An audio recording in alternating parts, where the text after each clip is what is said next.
Yeah, hi. I wanted to make a quick video on the sale process of a multifamily transaction, a step-by-step rundown of the process that each transaction should go through in the order that they should be done, and what happens during each point of the transaction, from the taking of the listing all the way to the close of escrow and then after the close of escrow. There are multiple steps that each individual sale goes through, and taking these in order is very important to having a successful and a transaction that will close escrow. All right.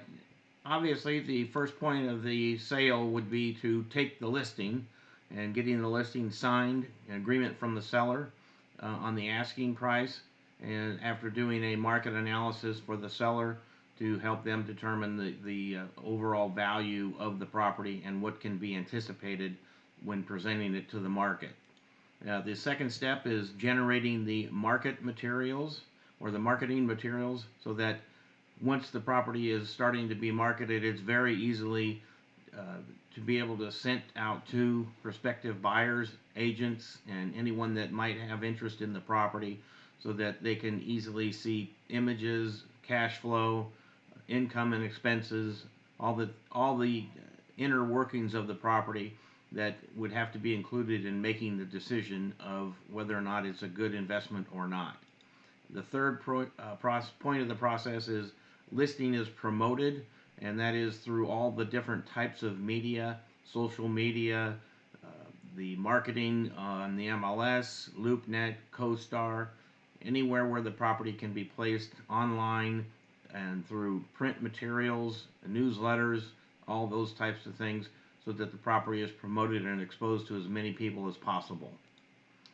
Once the offer is received after the marketing has been completed on the property, you take a look at any offers that come in, compare each one with each other, and help the seller to make a decision on what's the best possible offer that might be have the best chance of closing escrow.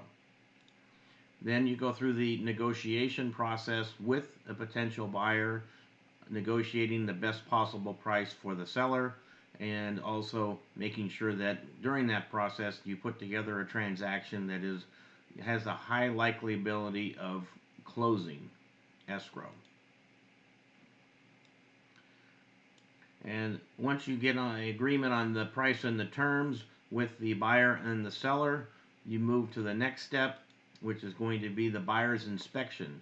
The buyer's inspection consists of any inspections: a termite inspection, home inspection by professional inspection company, a roof inspection, any type of inspection that a buyer would potentially want to undertake in order to determine whether or not the property has any deferred maintenance, any problems that may come up during the ownership of the property.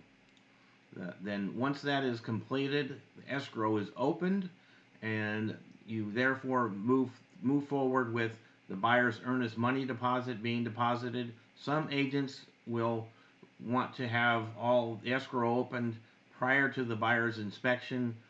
I'm not one that likes to do that, because potentially a buyer could walk from the property after they do their inspection, or negotiations could fall apart, and there's no sense in opening escrow when you don't really have a deal, because the property is subject to an interior inspection. It's not like a single family home where they've already seen the insides and they know they like what they see. The next step is to negotiate any repairs and or credits. Those could be any type of repair for the property, or a credit is preferred by the seller. Uh, Typically, that's just the easiest in the whole process, and it makes for a much smoother escrow rather than having to go through the repair process. And that is a preference depending on the seller and how much they can negotiate in repair costs versus having them do it themselves. The next point is the buyer's due diligence period, and that varies and can vary and can depend on what you negotiated during the process of number 5 of the negotiation process. and how many days you allow for the buyer's due diligence period. All contingencies are removed. That includes inspection, loan, any type of contingency that the buyer could potentially have. And at that point, you pretty much have a pretty solid transaction once all the contingencies are removed. The buyer is not going to be able to really back out of the transaction without having any ramifications from doing so. The termite and miscellaneous repairs are completed next. Again, those are negotiable. If you haven't negotiated the termite repairs out from the contract, and all repairs out in the form of or in the process of the negotiation, that is the time that the repairs would be completed, and that is after the contingencies have been removed, so that the seller does not have to have an outlay of funds to do any repairs, and then if the transaction falls apart, and then he's already spent money to repair it, unless it's something that any buyer typically would require. And then once the buyer's loan funds, then you pretty much have a deal that you know is going to close. Very rarely do escrows fall apart once a buyer's loan funds. Then escrow closes after the funding, and at that point you notify the tenants of the sale, and the utilities are transferred to the buyer.